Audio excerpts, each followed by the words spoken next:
No? Is my mic on? Is anything on? Is Why is everything Ian saying no? Mics are Ian, not you want to help on. us out here? Mics are on. Mics are on. Mics Dan, are on. Thank you. why are you saying no, Ian? I heard a big no. They weren't on at first. Now Okay, they're on. Got it. You step away for 1 second, everything falls apart back there.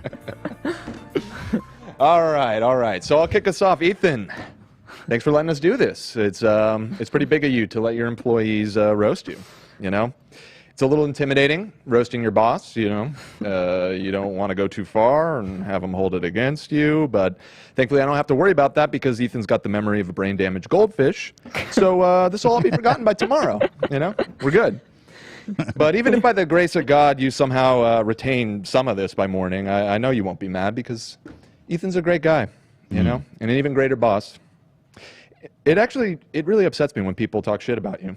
Oh. Yeah, for example, that gutter spawn Crowder the other day said something about you having no chin. Made some comment about having no chin. Yeah. I mean, that's not even a good insult. I mean, if anything, your problem is you got way too many chins. Right. Hell, you're pretty much just one big chin. Right. But it's, you know, it's not just your repulsive physical appearance that these jerks go after. It's not just that. A lot of it's actually a lot more insidious than that. Sometimes it's outright anti-Semitic. Like a lot of these pricks say that Ethan is this evil genius, you know, that he's a greedy Jew, filthy rich, he throws around his money to pull the strings behind the scenes, YouTube, you know, he tries to ruin his enemies. But let me tell you that I'll spill the fucking beans on all of it if you don't pay me $1 million today. Okay. This isn't a fucking joke. Yeah. Let's talk about it after the show. Okay, all right. I'm about to drop the protocols of the elders of YouTube on these motherfuckers. I'll pay you anything. Okay. Over the last 4 years we've worked together, you've taught me a lot about what it is to be a leader, you know? If there's one single quality I can point to that you've always been a shining example of, it's your decisiveness, you know? You lock onto what you want and you go for it. And that's awesome. Like when you decided to launch a brand new series called Make Ethan Laugh, and we slammed and pulled it together in like 48 hours. And then you decided to cancel Make Ethan Laugh a week later, just after one episode. You just went for it. You knew what you wanted, you just went for it.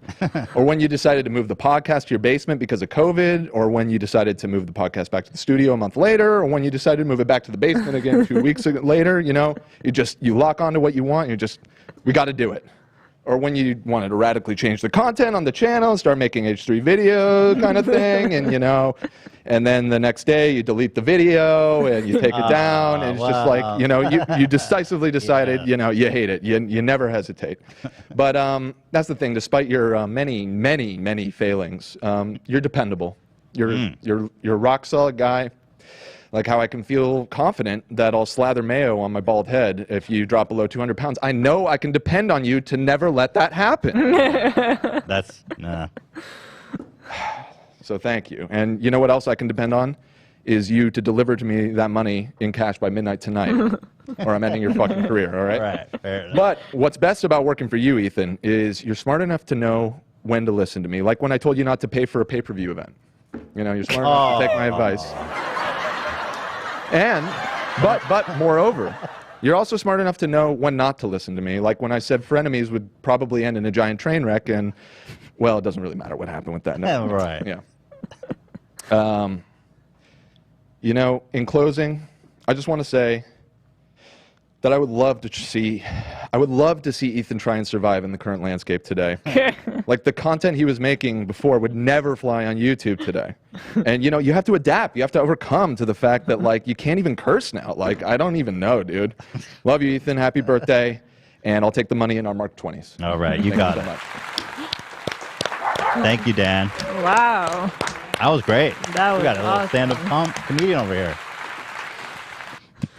Unpack that. That Dan is is angry. Oh, Dan. That was good. I have no comments.